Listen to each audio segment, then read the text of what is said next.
Here we are, Sirius XM. We're in the studio, about to do a great episode for y'all. My man LUXXURY. How should we start this off? Let's do it like this. 1, 2, 3 into the 4.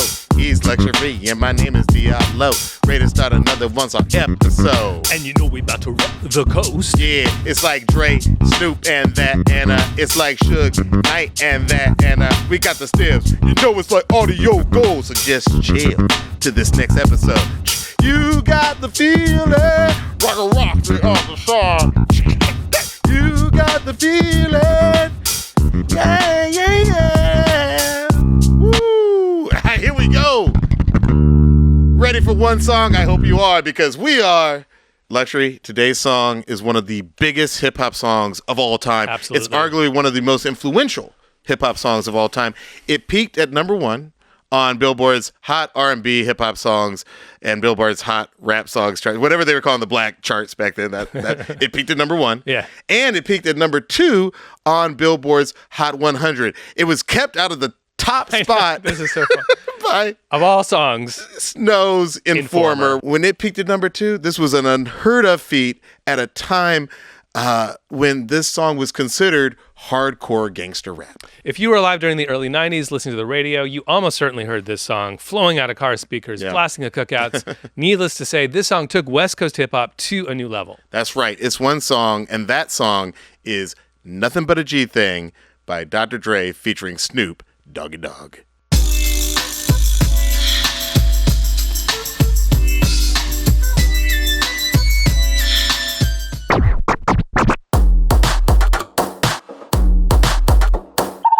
I'm actor, writer, director, and sometimes DJ Diallo Riddle. And I'm producer, DJ, songwriter, and musicologist LUXXURY, a.k.a. the guy who whispers Interpolation on the internet. Welcome to One Song. Today we're going to talk about Nothing But a G Thing. Dr. Dre, Snoop Dogg. It's an iconic song. It holds a revered place in the pantheon of music. And we're going to try and discuss that song, its creation, and its lasting impact on hip-hop culture. However, it is challenging to divorce the song's place in culture from the numerous references to gang violence and the incidents of violence against women that have followed Dr. Dre throughout his career, including those involving hip-hop journalist Dee Barnes and R&B singer Michel'le. While Dr. Dre has apologized for his past actions, we think it's essential to acknowledge these serious issues, and we want to be clear that we condemn violence in all its forms.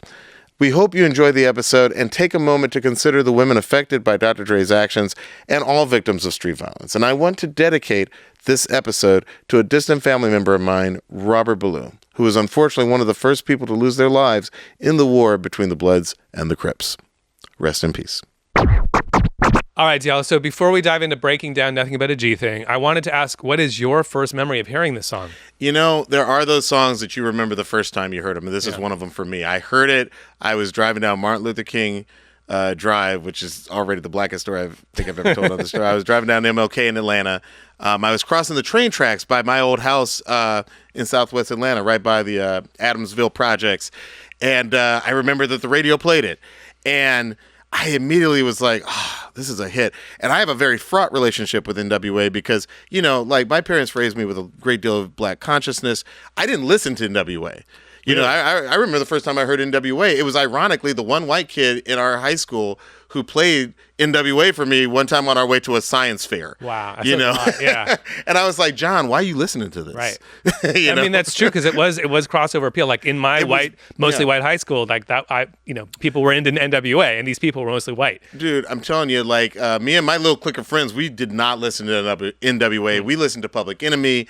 And, sort of like NWA they seemed to be at odds with Public Enemy and Jungle Brothers and like this very sort of black conscious rap that we were listening to. So when I heard Nothing But a G Thing, I don't know if I knew that it was more pop friendly, but I immediately thought this is a hit. This is this is Dre creating the song that is clearly just going to break him out to a whole new group of people. In fact, I remember that night, the cheerleaders at my high school, like they put N-U-T, like each one had a letter on the back of their on the back of their uniforms, and it spelled out Nothing But a G Thing, like at the football game that Friday. And it was that just immediate response. Oh, dude, listen.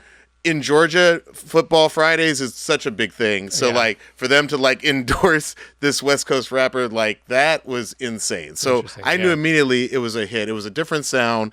And I should say, like when I graduated high school and went to Harvard and was listening, continuing to listen to rap music, I'm listening to Nas, I'm listening to Mobb Deep. Like a certain part of me just was having a hard time accepting that the West Coast was becoming the dominant coast. And I think that is, look, we love the East Coast rappers of the 90s, but I think that as a casual listener, you couldn't help but feel like, man, the West Coast, they're really having a moment right now. Yeah. In like 1992, you were ambivalent, or you were kind of like noticing that there was, you were changing your opinion of what West Coast was? Yeah. I mean, like, and by the way, I'm going to say right from the beginning, when we say West Coast, often we're talking about Los Angeles, because I find that like a lot of times when people talk about the West Coast, they inevitably leave out the Bay Area. They leave out the Bay Area. Yeah. Like, not hip hop fans, obviously. We love E40 and Mac Dre and all those artists. 3 Times Crazy had some great hits back then. Like, but I do feel like Souls of Mischief, obviously.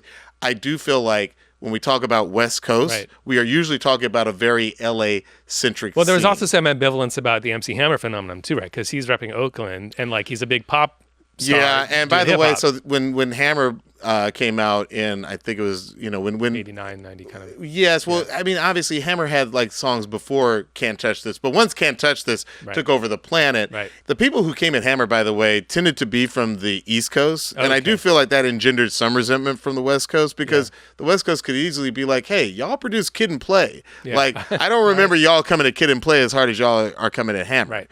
So there was a little bit of a back and forth, and obviously we're going to talk a little bit today about the East Coast-West Coast feud, but we're going to try and keep it centered on the West Coast, because one reason I'm so excited about this episode is that it reminds me that at the end of the day, I was a huge fan of West Coast records. Right now, the West Coast is having a moment with Kendrick and the Pop Out and, all these artists who are coming out of the West. We're going to talk about where that West Coast sound came from and who were the people who were vibing off of it and what they did when they had the spotlight on them. But I also want to talk about you because, when we were prepping this episode, you mentioned that this song wasn't entirely on your radar. Like, where are you when Nothing But a G Thing it's so crazy because I am literally from California. I'm from the Bay Area.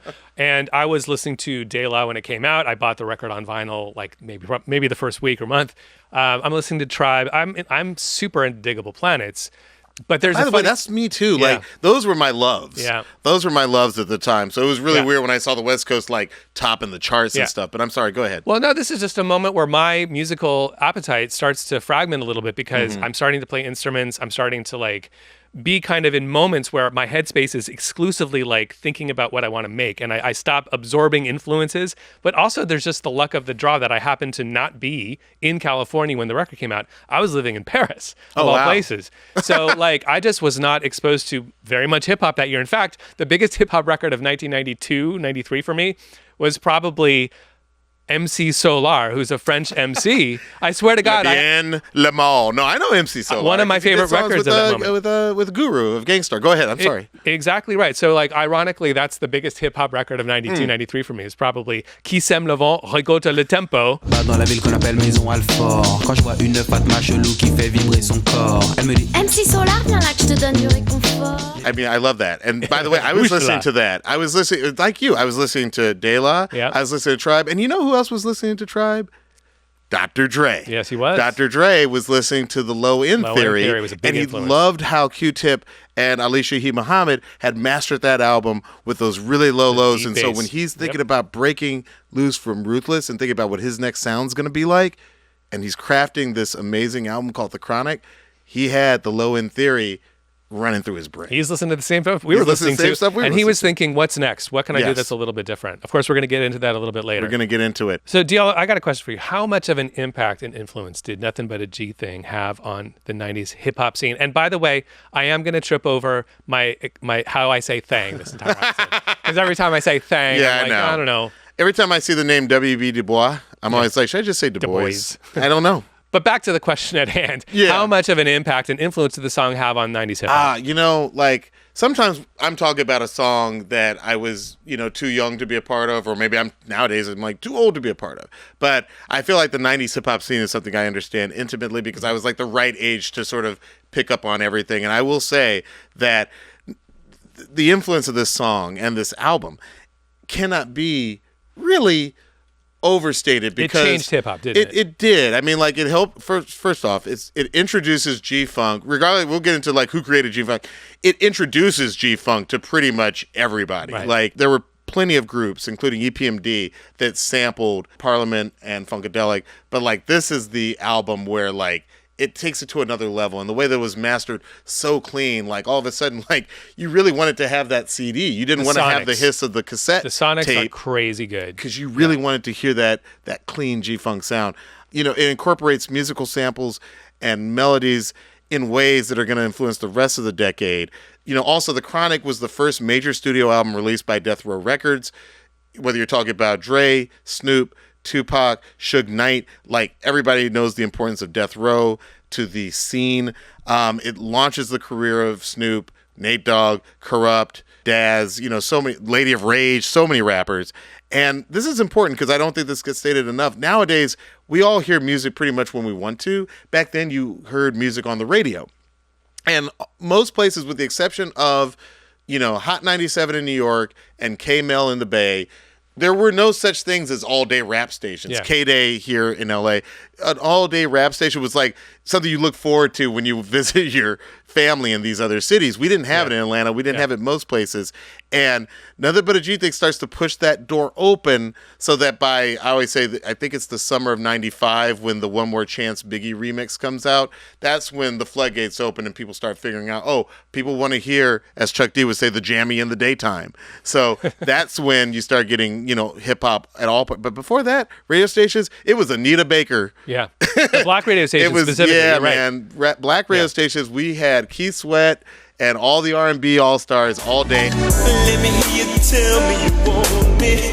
Let me hear you say you'll never leave me, baby, until the morning light. And then at night and on weekend nights, you would get hip-hop. But like that was not a thing that was played on the radio. Yeah, radio formatting was even black stations were afraid of hip-hop. And KMEL in the Bay Area was one of the first ones to kind of break that and go all day, like you said. And obviously, there were underground stations. I'm sure there were pirate stations. I don't know where those but to a mass audience, it was hard to find. You had to go to the Warehouse or Tower Records or whatever your records. In Atlanta, we had Turtles. You had to go there, buy it, and listen to it yourself because it was not on the radio. I'm in the Bay Area, so like it's a surprise for me to learn later on in life that like the hip hop that was just on the KMEL is a huge radio station. It's 106. It's like you're always kind of in that zone in your dial. Yeah. So it was definitely a surprise for me to learn later how unusual that was across the country at the time. They pioneered that, and this was one of the records they were playing constantly. So from creating a new hub for hip hop,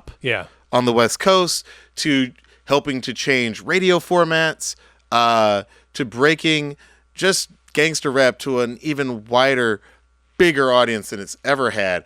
This song is influential. Let's take our step back and talk not just about Dre's origins, but the origins of the G-Funk sound. What can you say about G-Funk and the people who created it? Absolutely. Well, I'm going to step back from the stepping back even, because there's a guy I want to introduce to a handful of people who may not know about him. A lot of the deeper heads may already know this name, but Colin Wolf is one of the unsung heroes. On the show, we always like to give flowers to some of the people that may have been part of the music making process. They're not the producer, and they're not the rapper, and they're not the face, but they're in the studio. And sometimes we don't know exactly who did what on the song. So after a lot of deep research, Colin Wolf is a big part of the story of this record, but also of the song, Nothing But a G Thing. So let's talk a little bit about this gentleman who was raised, he's from LA, black man who grew up and was a huge fan of a lot of white music. He's a Led Zeppelin fan. He talks about Jimi Hendrix, The Who.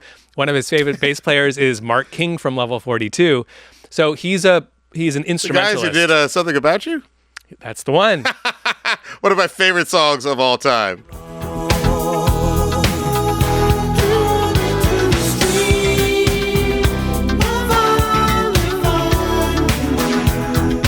such a tune. I did not know that song was going to come up on yeah. our West Coast rap episode, but please continue. No, this gentleman is a huge fan of these incredible bass players from these bands. And he's playing bass actually at the China Club when the Ruthless posse walks in. It's Dre and Eazy-E and the crew. Ruthless Records. They see him playing bass. He's doing like a bass solo apparently, and they're like, we need this guy in our posse. And they send him on tour with Michelle A. And he becomes Michelle A's touring bass player. And then he's just in the fold. And what happens for the next little while, and this includes the making of NWA's follow-up record, these guys are the team. They are the unit that are making these records together. So it's Dre and Colin Wolf in the studio from 9 to 5, 7 days a week, putting together the sounds, crafting basically the sound that turns into the Chronic. Because what Dre's bringing, obviously, is the production skills, the beat making, some of the big picture ideas. And what Colin's bringing is he plays instruments, which is a big part of the story of this song and the album, The Chronic. So they worked on NWA's 100 Miles and Runnin'. So he's coming up with tracks for NWA. And again, they're collaborating where Dre builds a drum track and then he adds his live bass playing or live synth playing on top of it, and they're crafting the sound. One of the first songs, and I have to play this one for you, and I'm curious if you've heard this one before. This is from 1991, and without any further ado, playing that funky side, what's going down, and you're saying that Jimmy Z is the one you like to see on the FLUTE, yeah. For those of you who don't know, that is Jimmy Z featuring Dr. Dre, Funky Flute from 1991. I'm so glad to bring up Colin Wolf then, because the bass lines on some of those Ruthless Record songs is insane. Yeah. It's insane. I remember the bass on No More Lies by Michelle A. Oh, insane bass line. Let's check that out. You're special. No, I love you. No, I love you. You say you love me, and I think that is true. But every night my girlfriend tells me I should watch you. Dude, I'm telling you, like, and that's something we're talking about, because we're talking about the West Coast. And people forget, like, before G-Funk, the West Coast had so many different cool sounds. And one of those sounds that cannot be forgotten is sort of like the electro sound, like the electro, specifically So glad you electro said that, yeah. funk sound. Yes. You know, people forget, like, Arabian Prince, Egyptian Lover. I'm glad you These are mentioned him. guys who are down with the WA. I just met Egyptian Lover the other night because I ran. He's around. You know where I met Egyptian Lover? Where'd you meet the Egyptian At Lover? a Kraftwerk show. Of course Which you did. makes all the sense in the Of world. course you did. That's where you're going to meet Egyptian Lover.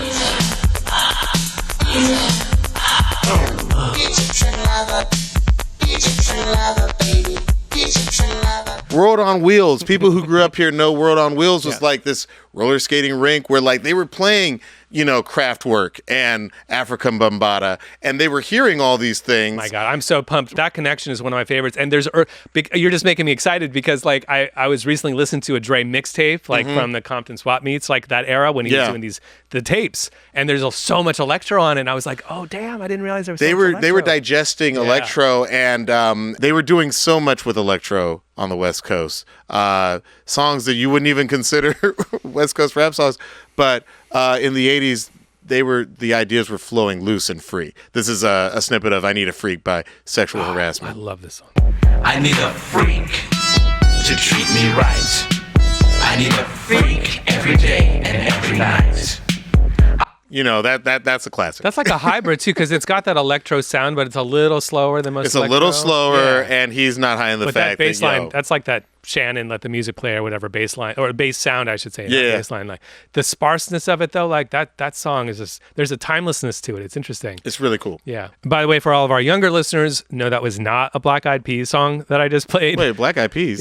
I mean, My Humps interpolates. I'm sorry. Oh my gosh, There's you're so right. There's a major. She's got me spinning. She's got me spending. Spending all your money on me. Oh my gosh, Yeah. you're totally right. Yeah, Well, and they you know, paid we like handsomely. Will I Am here, but yeah, that's But cool. they paid handsomely for that. They got bet. sued and millions of dollars exchanged hands. And we'll talk a little bit about this more too, because when the Chronic comes out, Yeah. it makes G-Funk so addictive and so charming that it actually, in some ways, chased out all of the electro and jazz and old, you know, soul. It chased out a lot of different influences that West Coast rap had been sampling, and it sort of narrowed it through no fault of Dre and Snoop's, but it narrowed it to sort of be more one thing instead of all these other influences. Well, it's also, I mean, look, we're about to get into a little more about the G-Funk factor of it all, but what's interesting thing about when you think about electro is how damn fast it is. These are high energy BPMs. So one of the choices that Dre and Colin are obviously making together is, what can we do that's different? What can we do that's like a different vibe, a different sound, evoking a different era? With Snoop's influence, maybe it's evoking the weed influence of it all. Well, that's a big thing, right? Slowing it the hell down. Dre said, I don't smoke weed or cess because it gives a brother brain damage. But then, it's apparently Snoop. When Snoop comes in the and picture. and Snoop's proclivities, where, like, not only does Dre get on board with marijuana, but he's like, I'm going to name my album after a particularly potent strain of weed. Yes, he did. So this is a real partnership. At this point, this is around 1991. Colin Wolf is in the studio pretty much every day with Dr. Dre, and they are crafting records and hits and singles, and they're figuring out their next sound. And specifically, this is for Dre, who's finally ready to come out with his solo record. He's going to make his big debut. So they're talking about what it should sound like. And in Colin Wolf's words, there's a great interview, a Wax Poetics interview with him, where he talks about how they wanted to make, quote, a real Parliament-Funkadelic album. So they had redid, aka Interpolation. This was a big part of the strategy, because we have a live bass player. We have a live And can I instrument say, player. we've said this on the show before, it's because of the West Coast that I learned the word interpolation. Oh, really? Like DJ this Premier, record taught a lot of people interpolation, Pete Rock, right? like they were sampling these records, you know what I mean? But it was the West Coast that was like really going out of their way to replay them. That's right. And when I was reading those like liner notes in the CD and the cassette, like they would use that word like interpolation or interpolates. Right. Interpolating. Right. And I figured out just over the course, I was like, oh, that means they replayed the music. They replayed the sample. Yeah. They took the idea in the sample, the bass line, the melody, maybe both, as we will see soon. Right. And we had a musician perform them, and that's Colin Wolf on this song. That's awesome. And by the way, I think I read somewhere where it was Dre and probably Colin as well. Yeah. It was like, I can't get the sound that I want by just running, something like Leon Haywood through the sampler. Yeah. He was like, I really wanted to feel thicker and more full, in part because he had listened to something like Low End Theory, which Absolutely. is crazy. A huge part of it is the sonics. Another part is that if you aren't working exclusively off of a sample where you've got maybe a drum loop, some percussion, and a bass line, and maybe other stuff baked in, you can't separate those things to tune them, to tweak them, to dial them in perfectly, or even to modify them. But if you've got a bass line that is on the track that you're recording, separate from the other elements, you can do all kinds of things. You can do retakes, you can perform it all the way through with little variations, and then dial in the sonics, which of course Dr. Dre, that's one of the big contributions he's making. That's one of his big to hip hop, contributions, is like really dialing in the sound. So that's another advantage of working with an instrument player. I think this is as good a place as any to mention that there was a what they called the Starship Enterprise mixing the SSL board, console, right? The SSL, and I think it's Solar Records had it in their studio, and that became like where Dre lived. Yeah. And that was one of the places where he started to really craft what we now associate as not just the G-Funk sound, but like the Dre sort of sound. Exactly. Well, so what is the G-Funk sound? We've been teeing it up this whole time. We've already mentioned the two bands, Parliament-Funkadelic, who are called P-Funk, and this is where we get the G-Funk. So it's gangster version of P-Funk. But P-Funk are kind of the same band with slightly different players. Yep. It's George Clinton from New Jersey, inventor of this sort of second wave of funk, I would say. I mean, if James Brown is inventing the funk from the 60s, well, in the early to the mid 70s, we have George Clinton really refining it and changing it up and kind of slowing it down. Here are some of the characteristics of what made Parliament and Funkadelic records have a certain sound. Now, part of it is really slow BPMs, as we talked about, by contrast to the Electro, which is in the 120s. Electro, and also NWA on Straight Outta Compton is still like sort of like fast. in the 90s BPM. Energy. Yeah. Chronic slows it even further down. That's right. So we've got the slower BPMs. I don't think I found a single BPM on the Chronic that's over 100 BPM. Yeah, that's it's right. pretty much all 75 to 96. 96 is fast. The song is fast. This is one of the faster ones on the record. G-Thing. Deep bass lines, like really deep sonically, like EQ, like frequency range. They still sound good in your car. Sound good in the car, and They they're still so sound warm, and they wash over you. It's like a massage. I always said that, like, in some ways, the 808 is massage. like, it was like, I used to call it the black man's massage, because like no matter how your day went, you could get into your car and that like rumble, you'd be like, and by the way, if your windows were up, it was like, the conversation is complete. But if your windows are down, you're like, I'm broadcasting to everybody that Everyone this is needs what to I'm know. listening to. And by the way, we used to call the gangster setting on your EQs back when your EQs were like little knobs that you could move on your Yep. on your car radio. exactly what you're It was gonna do. always like Big ol' bass scoop. all the way up. Yep. Mids all the way down. Don't nobody want mids, and then treble all the way up. That's the valley that gives you that bass. I used to get shit from my friends in high school. Shout out to Scott Stafford. He used to come over see my stereo. I had that scoop in the middle like that, Yeah, that little man. like little U curve, and the Yeah. EQ. He'd be like, You "You always had this U curve." I'm like, Listen. "Yes, I do." So the P-Funk thing, which becomes the G-Funk thing, includes the BPMs that are slower, the deeper bass lines. It's also a kind of interesting factor is that it's really groove oriented, where there are not that many chord changes. Now James Brown also is very groove oriented too, but there's like also a little bit like less of emphasis on the one. We talk about that on the show a lot. Like James Brown introduced this concept of like the dun, dun, Yeah, dun, on the dun, one. dun, dun, and then there's some syncopation. A lot of the P-Funk and G-Funk is just dun, dun, like a lot of backbeats, and it's pretty even across the beats. So it's a little bit like relaxing this the one theory. You get a lot of hand claps. One thing that's not on every P-Funk song, but it's like you'll notice it next time you listen to Parliament or Funkadelic. There's a crash on every 2 bars. They do that a lot. There's the crash cymbal, and then 2 bars, and then another crash.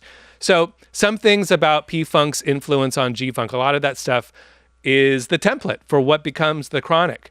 And then last but not least, we can't talk about P-Funk or G-Funk without talking about those Moog synths. Because, To me, yeah. this is the defining quality of G-Funk. If you put a gun to my head, please don't.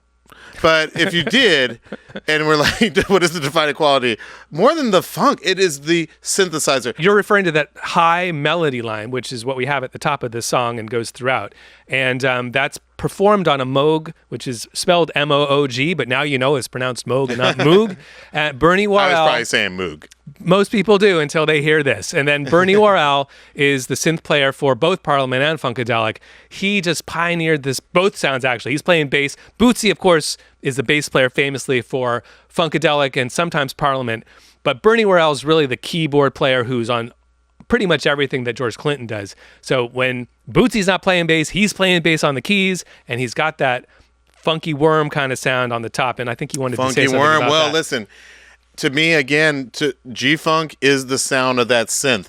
There are things that sound like California to me. Yeah. Okay, like the music of the Doors, like when Ray Manzarek goes into like his solos, that sounds like California to me. Yeah. When I hear the Lowrider music, championed by Art LeBeau, shout out and RIP to Art LeBeau, one of the champions of not just the oldies but goodies format, but also like the Lowrider culture, Yeah. which is featured so heavily in the Nothing But a G Thang music video. Like that is, a sound and Slow and low on the bottom, but on Yeah. top, what do we got? and it's a merger of Latin culture and, for the lack of a better term, the sound of Black LA at this time. I think about Viva Torado by El Chicano, which has something of it sounds like sort of a midway point between the Doors and this funk that we're now talking about.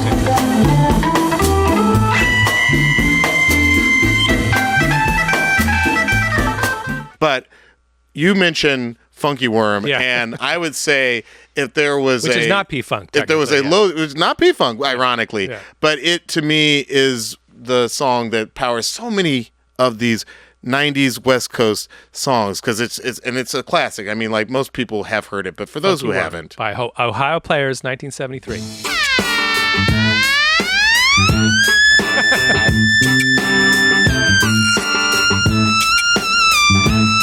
Oh, that's funky. That's funky.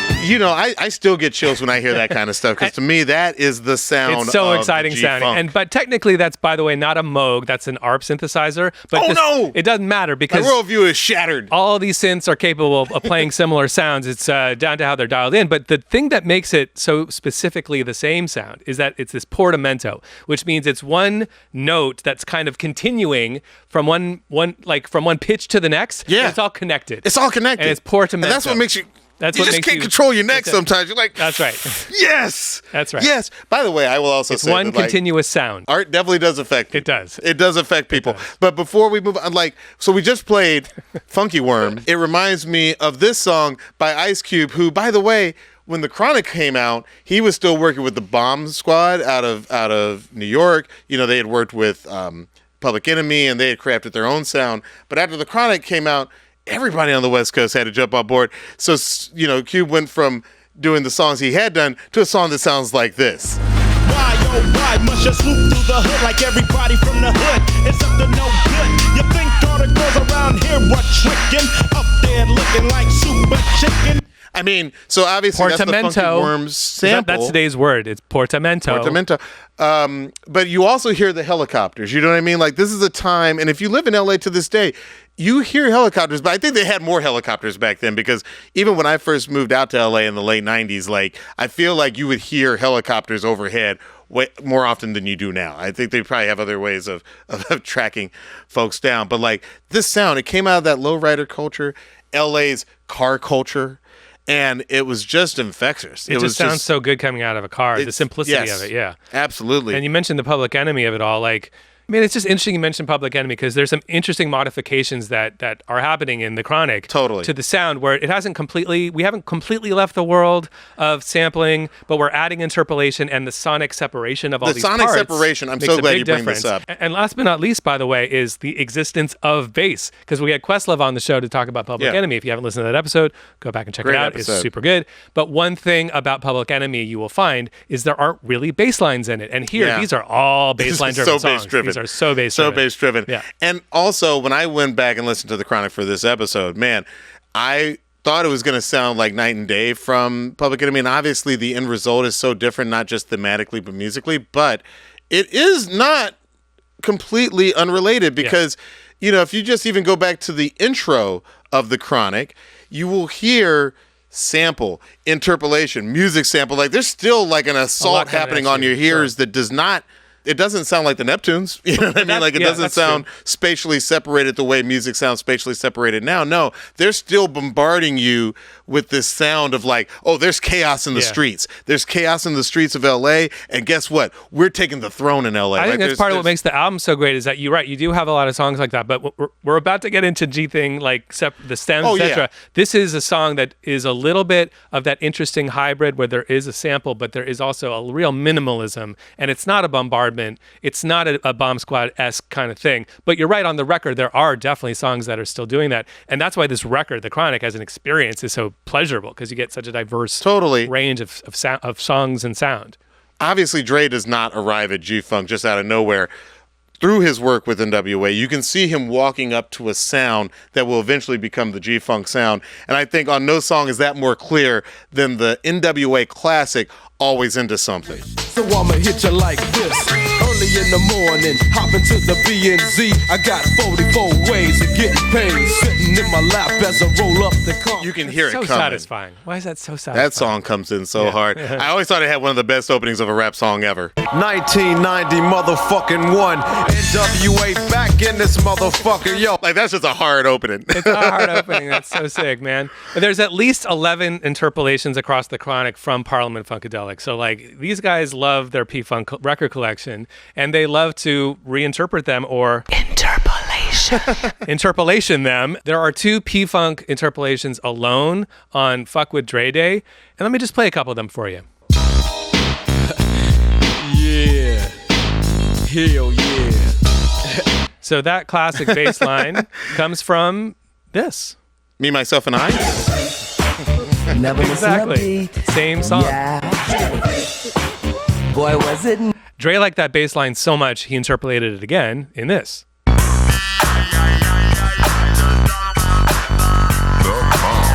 Now, they're obviously both slightly different, but Clinton gets writing credit on both of them. So they definitely acknowledged where they got it from. Those are both sampled from Not Just Knee Deep by Funkadelic. Yeah. I mean, literally in the video for Fuck With Dre Day, he's wearing a Funkadelic shirt. So lots of props are given, lots of publishing and royalties are paid. And if we're talking about Fuck With Dre, I can't listen to this song and not crack up laughing at this part of the song. Since we've been talking about the portamento, listen to what's happening in the portamento, in the synth, in the Bernie Worrell synth right around here. It's around the 322 mark of Fuck With Dre. Got him as I pulls out my strap, got my chrome to the side of his white sock You tag. tryna check my homie, you best check yourself. Cause when you diss Dre, you dish yourself. Motherfucker. Yeah. That's what jumped out to you? It was so random. He's obviously just messing around and like soloing randomly and not knowing what note he's going to hit next. And they just left it in. That's and there's some hilarious. really silly notes in there. That's Those are hilarious. legit. That's a musicological term. Silly notes. Silly notes. But I want to actually call something out, which Yeah. is that in preparing this episode, I'm a big fan of Above the Law. Now, you know, they had a great album called Black Mafia Life, and according to some, they had, you know, some beats, for the lack of a better word, on their album that, you know, people were like, oh, Dre heard those, and then he put them on The Chronic. Now, I personally think everybody's like, you know, sampling from the same cultural stew, so to speak. Yeah. But you just played F with Dre Day. I'm going to play a little snippet of a Above the Law song that was apparently crafted before that song called Never Missing a Beat. Cause I'm not bragging, I'm just off the lag, and you don't wanna fuck with me. I'm not bragging, I'm just off the lag, and you don't wanna fuck with me. I think that instead of focusing on that, I think we should give our props to Hutch and the guys who are at Above the Law, because they are classic hip-hop creators too, who don't always get the love. In fact, they are responsible for one of my favorite West Coast songs of all time, the amazing, epic track, Black Superman.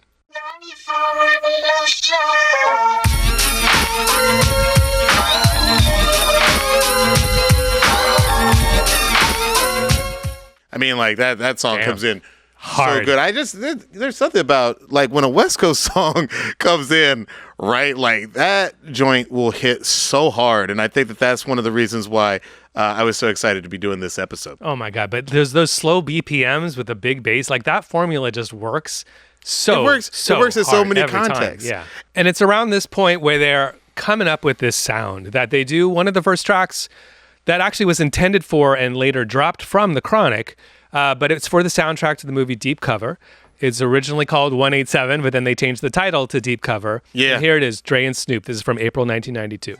Cause it's 187 on an undercover car. Creep with me as I crawl through the hood. Maniac, lunatic, call him Snoop Eastwood. Kicking dust as I bust police. By the way, what I just played is the radio edit, which was the first time I'd ever heard Snoop's voice. It's his debut on a record release. This is the first time Yeah. most of us would ever have the chance to hear Snoop, aka Calvin Broadus, rap on a song. And one thing I've always loved about the Deep Cover radio edit is that, I think I've said this on previous episodes, you get more of a visual, like when he says, I got a gauge and Uzi and my nickel plated 22, Okay. you know, nickel plated. Like Yeah, I can that see, detail. I have a better visual. But of course Poetry. on the other version, it's just, you know, motherfucking, you know, so like I always like the radio It's a edit. nice That's just poetic me. replacement. So this is Great song. Colin Wolf and Dr. Dre are Yeah. getting their formula together. So Yeah. there's still a big kind of And boom is bip Colin sample Wolf in there. playing the bass on Deep Cover? Exactly right. So he's playing that bass line, That's and he epic talks bass about line. how he was influenced by the Tribe album, by Low End Theory. I love that. It's got kind of like a tritone, like that's kind of a weird, like those notes are unusual. They're a little jazzy, like, you know, they're not totally. necessarily something you would hear. That's what gives it that eerie feel, by the way. Yeah, I eerie mean, like, flavor. let's go back to the beginning of the song, because like that bass is absolutely the star of the song. I can feel it.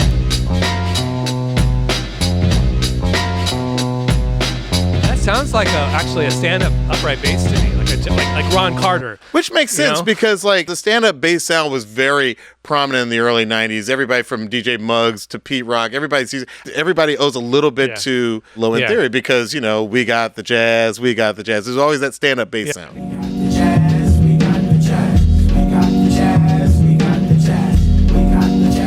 Yeah, I think he's technically, I believe, just playing a fretless regular bass, but that's how you get that same sound. There's no totally. frets on it. I love that. Dre has Colin there, and Dre has also like worked closely with the DLC. Like he's another person who is ready to break free of Ruthless. And the DLC, it's easy to forget. That dude had a huge record in hip hop come out. Yeah. Love the DLC. His song Funky Enough was like ubiquitous. Like that was just a dope song. And I would be remiss if I didn't play just a little bit of my favorite DLC song. This is a snippet of DLC and the Doctor. And I'm the diggy doc, y'all. Pumping it, yes, y'all. DLC on the festival, been kicking fresh, y'all. Letting the bass, yo, and flow with soul so I can play. That was like an LL Cool J cadence at the end. It was. It also sounds a little bit like the Beastie Boys, who are ironically going to come up later in the episode. There's something about those slower tempos as we're listening to all these slower tempos where like it gives you time literally to do more musically, but also with your body, because the slower the tempo, the more inclined I am to just like do things that are awkward. Yeah. But like I can't help but do them because it just got so slow that I've got time to get from here to here and then back again. Bear with me. I love that. Bear with me. You bring up LL Cool J, and I think you're right, because I feel like him and the Beastie Boys and a lot of those early Def Jam artists did this thing where there's no beat and it's just your voice that creates the rhythm. This is actually the very beginning of that song. Because it rocks, the cells won't stop. Those of the doctor. And I'm the diggy doc, y'all. Like, that's always fun. I fucking nailed it. That's always fun. No, you totally did. You totally did. Deep Cover being the title song for a soundtrack for a pretty underrated Lawrence Fishburne movie. That video is a classic. And that's the first appearance of Snoop. Dre had met Snoop through his stepbrother, Warren G. Warren G was in a group called 213 with Snoop and Nate Dogg. And he was like, you got to check this dude out. And Snoop just, he takes this opportunity and runs with it. He's like, every night people would leave and eat, but I was in the studio because I was like, this is my one big chance. He was serious. He was on his grind. He's there every How night. is a man born, by the way, with this much charisma? One of the most charismatic people to walk So much the charisma. earth. The second he comes in, creep with me as I crawl through the hood. Like, I was like, who's that dude? Yeah. Who's that dude? So I kind of love this guy, like right away. Planet said Planet Earth. He had the it factor. So Dre is trying to take his friends and his family, including Colin Wolf, including DOC, and he's trying to move out of the Ruthless umbrella. Jerry and Easy don't want him to leave. I will not waste too much of our time talking about this because everybody sort of knows this story. Suge using quite tactics, shall we say? Suge being very persuasive. Uses certain tactics to get Dre out of his Ruthless contract. I mean, like, as the story is told to us, and we don't know how much of this can be verified, but as the story is told, he goes to Easy. He says, I've got Jerry tied up in a van and I know where your mom lives. He's like, you need to sign this paperwork. And by the way, this paperwork, I don't know who drew it up. Apparently it wasn't even like legally binding or whatever, but Jerry and Easy get the message and they're like, let Dre go off and record this album. Death Row is a new company formed by Dre and Suge. They together meet up with Jimmy Iovine, who's at Interscope, who gets introduced to the guys via a guy named John McClane. His name pops up in our wonderful Jimmy Jam episode. Yes. John McClane actually introduced Jimmy Jam and Terry Lewis to Janet. So John McClane is sort of like this. He's a connector. He's that guy who like you can find very little about on the internet, but he is there like for so many key moments. He stays out of the limelight, but he's in a lot of these key stories connecting. John McClane introduces Interscope forges a relationship with Death Row, and they get their I believe it's through Priority they get their distribution, and they start working on this album. And one of the first things that they want to do is make it very clear they don't like Jerry Heller, they don't like Easy, they don't like Ruthless Records. And what's interesting to note is that because that contract was drawn up sort of hastily, that got them out of, so to speak, their Ruthless contract, Jerry and Easy are making tons of money off of every copy sold of The Chronic. Yes. I think to this day, Dr. Dre has tried to win back some of the royalties for The Chronic, but it's always been a litigious mess. But this album that he works on, both out of his Calabasas home and I believe in Solar Records, which was told to me it was back then located across the street from the nightclub The Room on Cahuenga. So if you know LA, you know The Room. This album goes triple platinum.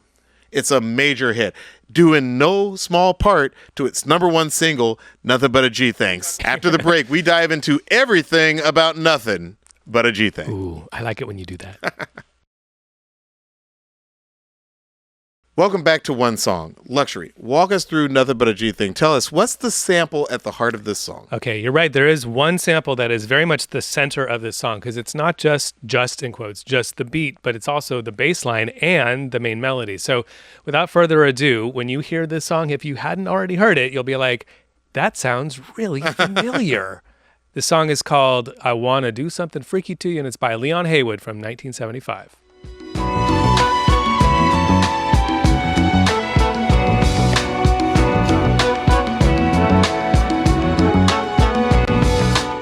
So there's a couple of different stories about how this sample was chosen to be the basis of the song. In Dre's words, quote, "I just happened to be at my mom's house going through records. He found the song, thought it would make a, quote, better foundation track." That's right. This was not the original sample in the song.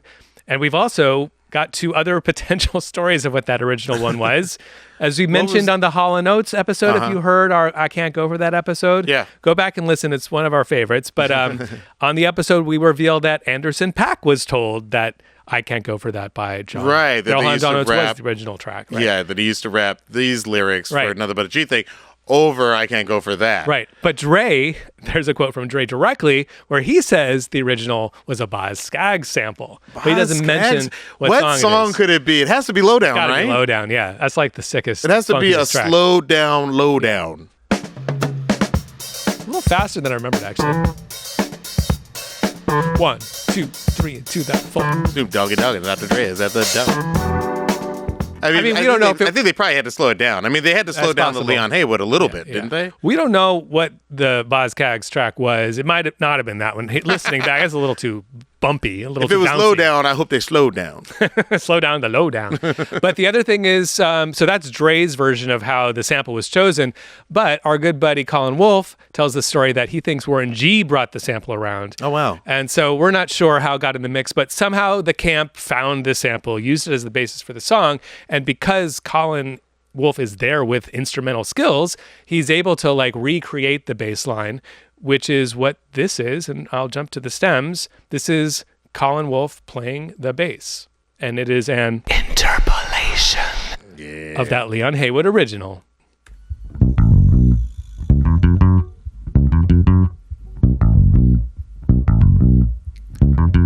And what's interesting about that is that that's not coming from a sampler. That is him performing the entire song throughout the duration of the song. In other words, he didn't just find a good 2-bar loop and loop it. He's just playing that entire thing for the 4-minute duration of the song. So that's really cool right there. And by the way, just to be clear on a couple things, going back to where this loop comes from, Leon Haywood is credited on this song. He gets a 40% songwriting credit. Oh, wow. That's nearly half the song. Yeah. Because he and then nearly half the song is Dre that and song. Snoop, they got to split the 60. That's right. That's right. Well, we'll get to that in a minute. It's interesting what the splits end up being. But for people who don't know, Leon Haywood might be most famous on the outside world for having written this song. She's a bad mamma jamma. Just as fine as she can be. So satisfying. That's Carl Carlton, She's a Bad Mamma Jamma, written by Leon Haywood. I remember being a little kid and thinking like, bad mamma jamma is what old men say to old ladies. Ooh, she a bad mamma jamma. You know, that was what I thought uncles sounded like. So the entire drum track is that sample loop. And to be clear, here is what's looped.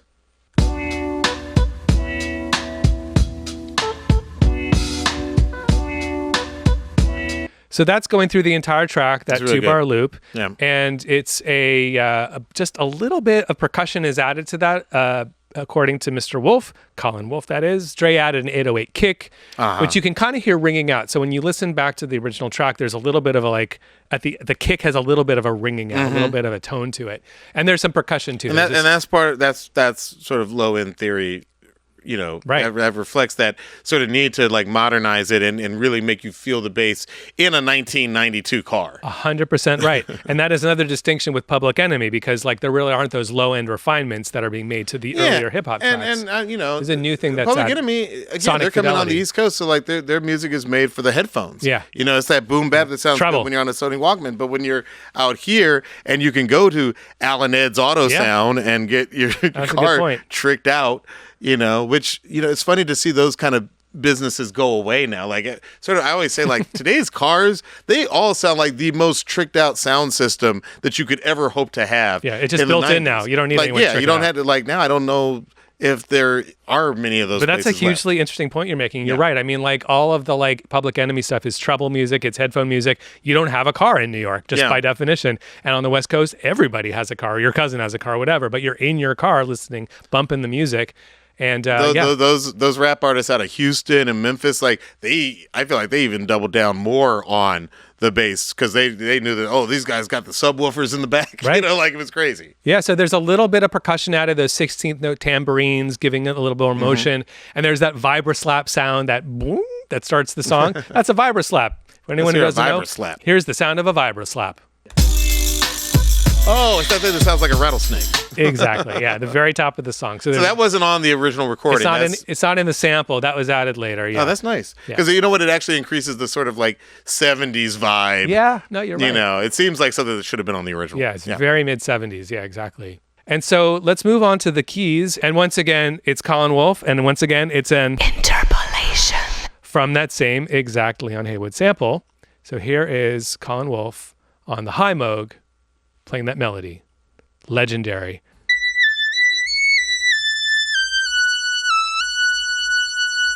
And a little bit later, it's doubled with kind of a flute or maybe flute and string patches. So we hear it together with them, and that sounds like this.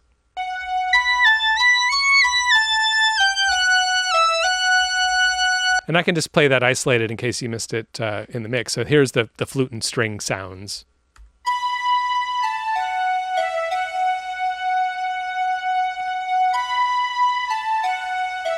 And then when it gets to here, it doubles that melody.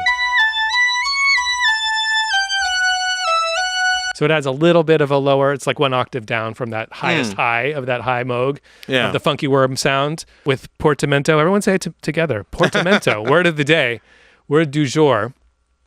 And that is all that's going on in the track that isn't Snoop, Dre, or a handful of samples that I'll point out to you in a second. So we've gotten through the majority of the song's content pretty quickly, and most of it coming from the deservedly 40% of the publishing earning Leon Haywood sample from that song, I Want to Do Something Freaky to You, 1975. But let's get into that because one of the samples is important because I'll just cut to the chase on the songwriting splits for the song because they might be a little surprising. I'm so interested. Yeah, so 40% of this song's publishing goes to Leon Haywood for that sample and all of it, what it brought to the mix. 50% goes to Snoop, interestingly. Wow. And 10% is to Frederick Douglass Knight for his having written this. Wait a second. I'm sorry. Frederick Douglass Knight? It's not what you think. Oh, no? I mean, literally, when I first saw that name on the credits, I was like, is this another name for Suge Knight? Is it Suge's cousin? He's Is it Marion Knight or something. That's his first name. That's right. Marion Suge Knight. And I was wondering if it was another alias or something, because that's a very specific name and spelling for this storyline. Oh, yeah. Heck yeah. And the mystery, because there is actually, with the whole Ruthless thing and the whole buyout and the death row, there is no reason to not believe that Suge Knight might have put his name in the publishing. Yeah. So in this case, that's not what happened. Frederick Douglass Knight is the songwriter who wrote the song Uphill Peace of Mind, from which this sample derives. You've got the feeling. Which is used. That's Kid Dynamite, right? That's Kid Dynamite, Uphill Peace of Mind, 1976. Yeah. And that song has been. It's one of those super samples. It's a break. It's one of the original breakbeat, like Breakbeat Lou. I know listens to the show. Like it's on those early Beats and Breaks records that were used by so many producers before the days of splice and sample CDs. And here it is in the mix. In case you missed it, this is where it is on Nothing But a G Thing. Chill to the next episode. Right here. Yeah, I don't know if you caught it, but when we were doing our little parody, I was doing that part too. No, I mean, that's an important part. People I notice love that. So Frederick Douglass Knight, who is the third person who gets paid off this song, so it's interesting. In a moment, we'll start talking about who's left off the song. He was a Stax Records staff writer, so that's why it wasn't one of his own records, although he did make his own records. But probably his biggest record after he left Stax, he is the sole songwriter of this famous disco anthem.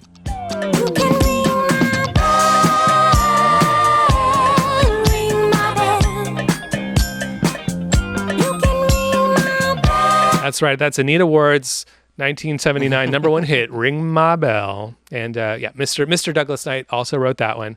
So, but by the way, it's funny that he got 10%, but not Chuck D, who's also sampled on the song. You know, rock the other side. You know, like Rock the other side, the fuck alive. Said he was shocking, but never tried. It's so odd. Yeah, you're right, because that's Public Enemy B-side wins B-side again. wins again, Fear yeah. of a Black Planet, 1990, and here it is in the mix on Nothing But a G-Thang.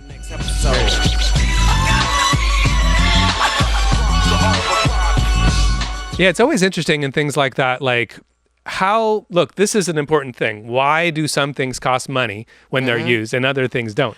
The answer is unclear, but certainly Public Enemy is not necessarily going to be, you know, taking that moral high ground with like clearing every sample. Listen, right? I always got the sense that like Chuck wanted to be almost like the uncle in the industry, you know what I mean? And I noticed, like, you know, I've already talked a couple of times on this episode, like I felt uncomfortable with NWA. I was not immediately on board with even the Chronic, but in every Public Enemy CD, Chuck would put like a long list of everybody who he was basically like liking at that time.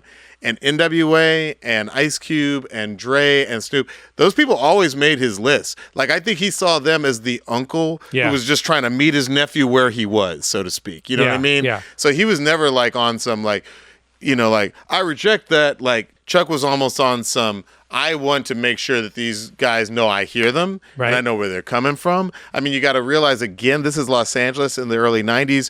You know, you've got a police chief who says crazy things. You know what I mean? Like, you know, Chief Daryl Gates, still a polarizing figure. You know, he was the one who said that casual drug users should be shot. If you're a casual drug user, stop. Stop. That's all it takes, just stop. And the addicts, hey folks, the addicts, they've already shot themselves.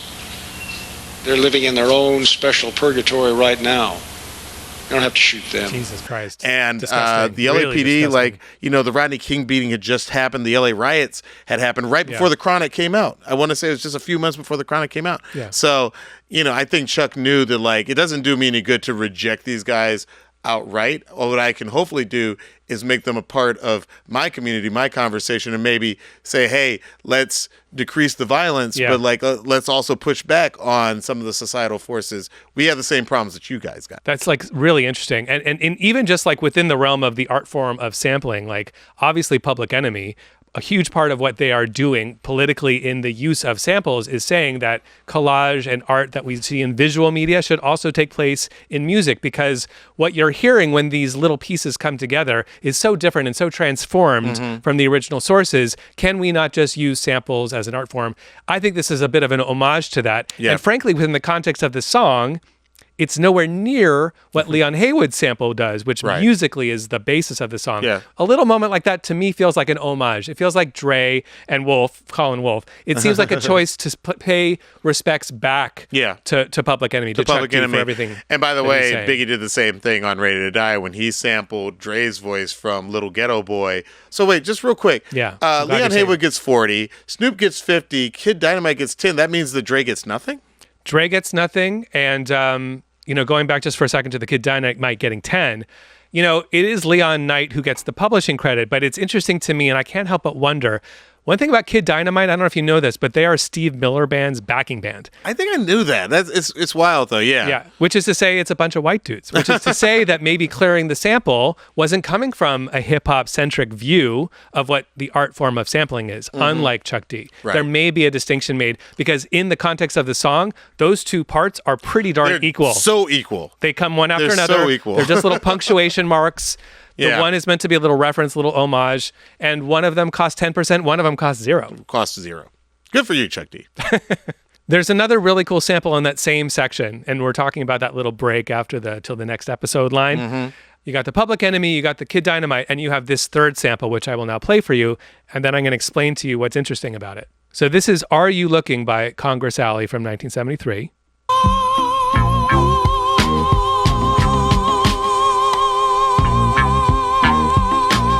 So that long ah is the third thing you hear in that break. Yeah.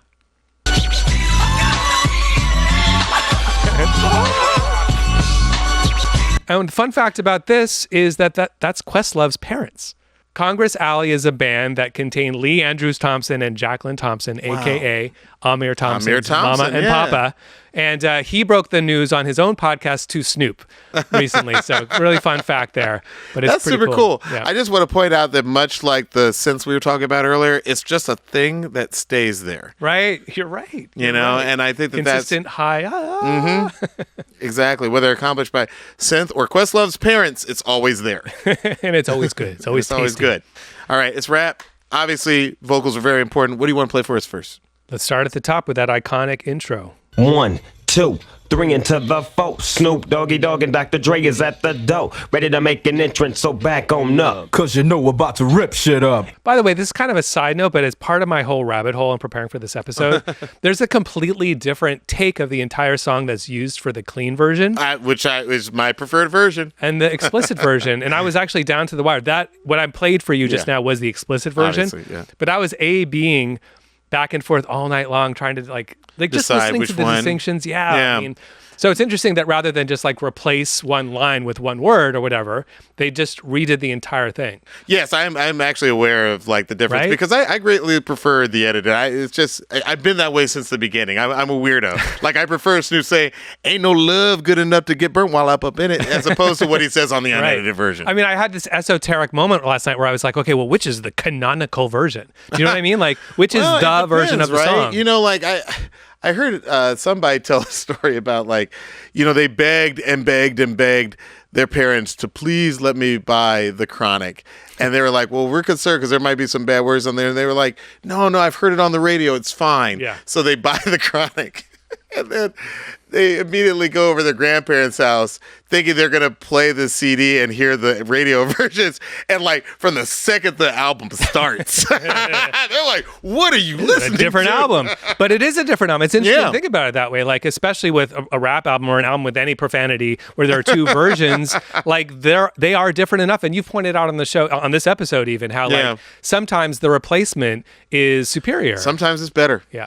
Brooklyn Zoo by Old Dirty Bastard, a better song just for all the sound effects. And I would say even on this song, hey, play for me the beginning of the fourth verse where he says, it's where it takes place. City of Compton. It's where it takes place, so when that show attention. Mobbing like a motherfucker, but I ain't lynching. Dropping the funky shit that's making the sucker niggas mumble. When I'm on the mic, it's like a cookie, they all crumble. I'm Cookie crumble. Still pretty sure. That is an old like, school. you know, every now and then I'll read Genius, and I'm very upset with you Gen Zs and some of you younger millennials, because here's the thing. Y'all will put the wrong lyrics on here and be so sure y'all are right. But the fact is like, you know, on some rap songs, like maybe it's a reference to a 90s cartoon or like it's like a reference to Voltron or something. You just missed the reference. That's all. And it's just like, I'm still pretty sure he says it's where it takes place so it nabs your attention. And y'all have put is where it takes place so when asked your attention. That doesn't even make sense. What? You are a tension? According to Genius, the line is where, first off, who says is where? I don't think anybody's ever said that. They have is where it takes, is Dr. Dre French? Like, is where it takes place, so now it's your attention. Et voilà. No, it's where it takes place, so it nabs your attention. That's what 99% sure he says. So yeah, I just wanted to bring that up. I have an issue when you guys don't get the 90s reference, or you're just like racing through so you can get some likes. What about that slip line that gets a lot of heat for being never let me slip because if I slip then I'm slipping. Yeah, that's like been called out as one of the 25 worst rap lines of all time. I don't know. Should I play it? I think it's about to come. Your ass will get smacked. My motherfucking homie Doggy Dogg has got my back. Never let me slip, cause if I slip, then I'm slipping. But if I got my Nina, then you know I'm straight tripping. I don't have a really problem with people that. Hate on that line. I think it's okay. You know, it reminds me of she made us drinks to drink. We drunk them, got drunk. That's terrible. Like, but it's very logical. So like, you know, like T-Pain, shout out to T-Pain. We were talking earlier. He's got some of my favorite, you know, lyrics of all time, including, you know, I'll take you to a mansion way out in Wisconsin. You know, like I love stuff like that. That's different though. Oh, well, I'm sorry. Clever. We made him drinks. To me, that's clever. He made us drinks to drink. We drunk him, got drunk. I think it's just logical. That's a dad joke though. Can you deny what he said? It's factually accurate. It's factually accurate. Have I grown as a person after hearing it? I'm not sure that I have. Speaking of that part about slipping, there's a section right after that's really interesting to me. Go a little forward in the song and play me that part that starts off with, "But I'm never off." But I'm never off, always on till the break of dawn. See you when PTON in the city they call Long Beach. Putting the shit together like my nigga DOC. No one can do it better like this. Yeah, that part's really interesting to me. I think it helps to have family in LA or know some of the context of what was going on in LA at that time.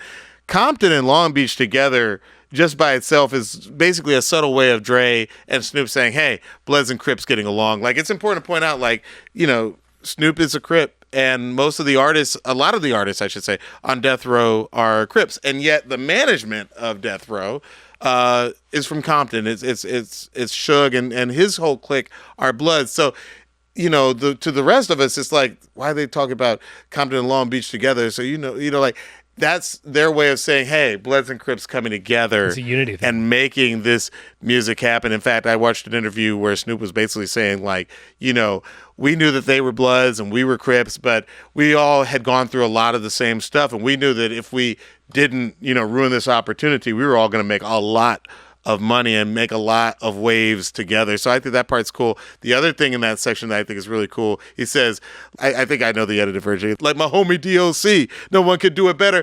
No one could do it better. Once again, shouting out the album that was released by the DOC. No one could do it better.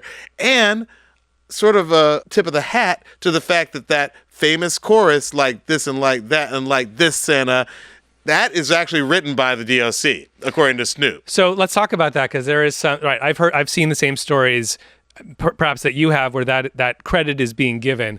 And there I've also seen DOC talk about how he wrote it directly. So yeah, no, that's what I'm saying. The fact that he's not credited is interesting when you get to the actual notes. Yeah. Now on the internet you will find incorrectly, because what I'm looking at to get these 40%, 50%, 10% figures is like the real thing. But that doesn't mean that maybe DOC wasn't paid like a lump sum, or he wasn't on salary, or paid in some other way, or maybe given a cut of the masters. I'm just referring to the publishing, literally the splits that are given to the songwriters as royalties on the songwriting side. I think it's more that, like, look, I think the vast majority of this song is written by Snoop. Yeah. But you know, the DOC supplied them with a chorus that does, once you sort of know, oh, that's the DOC came up with that chorus. Yeah. Like, it makes sense if you go back and you listen to his album. It sounds like a DOC chorus. And publishing is a very specific thing. But don't forget, this is an entire album. Don't forget, there's also like master royalties. Colin Wolf is not credited on the song, which makes sense if you think about it, because he didn't write anything technically. He performed the bass line. He performed the synth parts that were on the Leon Haywood sample. So he was given some kind of salary, or maybe there's some sort of like lump sum figure. Again, these people are compensated and credited in different ways across the board. The publishing, it's very interesting to see those royalties, especially 10% for that little tiny sample moment. That to me is the thing that jumps out as being like, man, this is definitely a case where some publisher was really aggressive, and you know, maybe label was really aggressive about getting their sample money at the expense of a lot of other people who might have made millions for more direct contributions to the overall song. There you go. But it's a great chorus. I think we can agree. Play us the chorus, if you will. Better like this, that, and this, and it's like that, and like this, and like that, and it's like this. And who gives a fuck about those? So just chill to the next episode. By the way, funny story about that line. Snoop may have been joking when he said this, but he claims that he got the idea for the hook when DOC was teaching him how to write. Quote, because DOC kept being like, it's like this, and like that, and like this, and like that. I don't know if that's true, but I want to believe it. So he's just like, hey, that's a pretty good chorus. It's funny to hear it, because in my head it's still, and we ain't got no love for those. Like, it's still weird a little bit to hear the unedited version. Yeah. You know, you're just used to the other version. That's what I'm saying. What's canonical? Is this the version, or is the other one the version? At this point, this is probably the canonical, but if you were there, you probably heard the other version more often. Like we said, this song introduced the world to the G-Funk sound. There are so many classics in this genre. I mean, like, we could play you Gin and Juice by Snoop.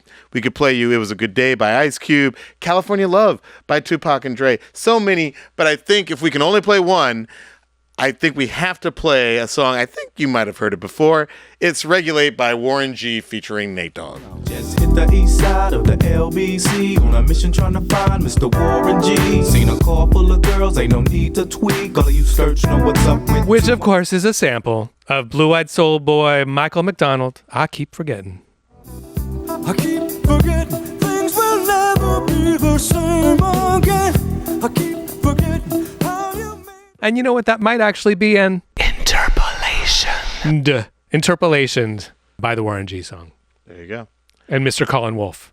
Okay, Diallo, as we wrap this episode up, what do you believe is the legacy of Nuthin But a G-Thang and Dr. Dre? It's such a big song. And as we were preparing this episode, there was so much more music that I wanted to play because I really do love West Coast music. And I think that, you know, by bringing so much more attention and focus to the West Coast, Dre empowered a coast to really stake out an identity for itself. Yeah. At the same time, we would be remiss if we didn't say that because of the effectiveness and the charm of G-Funk, the West Coast was sort of stuck with G-Funk for the next 20 years. You know, like, it was very hard for West Coast rappers to get signed unless... If they didn't sound like this? If they didn't sound like this, yeah.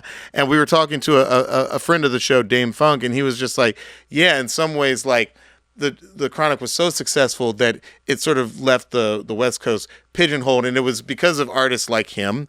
Well, he didn't say this, but I'm going to say this on his behalf. It's because of artists like him and artists like Kendrick Lamar that eventually the West was able to get back to what it was originally doing, which was sampling everything, sounding like so much. But the importance of the Chronic can't be overstated. And I think it was an article in Pitchfork, actually, around like 2019, that said, without the Chronic and Dre, there is no game. There is no YG. There is no Kendrick Lamar. There's no Nipsey Hussle. We haven't said a lot about Nipsey, but like, this is the West Coast. And wonderfully now, it has gotten back to being a more diverse sound. And obviously, if Dre hadn't been able to do that so successfully, maybe it would have been a lot harder for Atlanta to stake out its hip-hop dominance, you know, in the 2000s, you know, and now we have a hip-hop community that's geographically diverse. I was going to ask you about that. I think the Chronic played a big part in that. Help break it away from just the hegemony of New York. Of New York. East Coast, yeah. Now, obviously, New York, we love you, but it was great to have so many other voices. Nice to have the diversity, like in the scene. New Orleans nice comes up later, Atlanta, like, you know, it's pretty cool. Texas. And now we're in 2024 when the West Coast is clearly having a moment.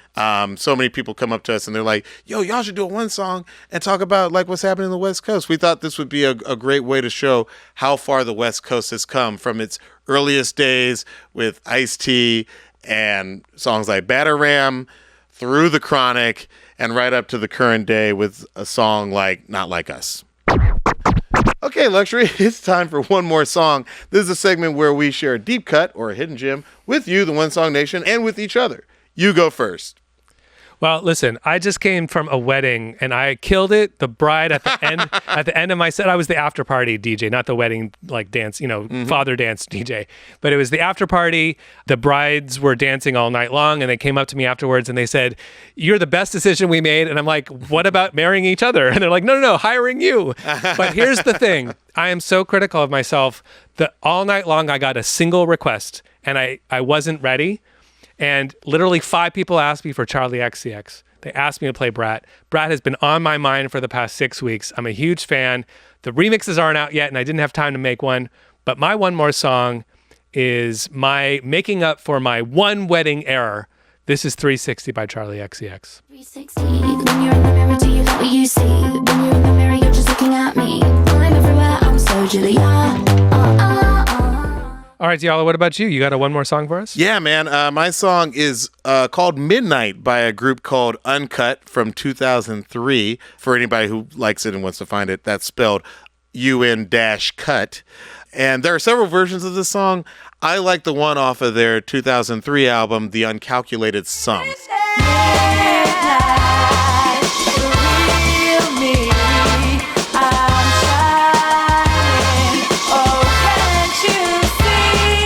There's also a great remix by Marcus Intellects, the drum and bass producer. Marcus Intellects, R.I.P.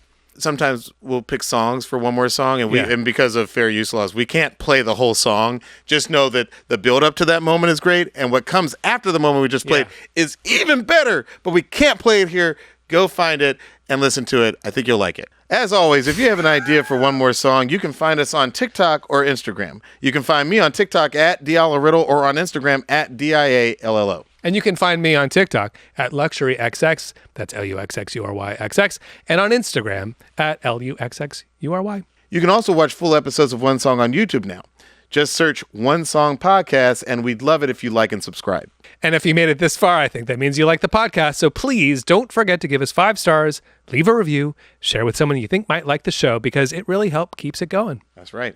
Luxury, help me in this thing. I'm producer, DJ, songwriter, and musicologist Luxury. And I'm actor, writer, director, and sometimes DJ, Diallo Riddle. And this is One Song. We'll see you next time.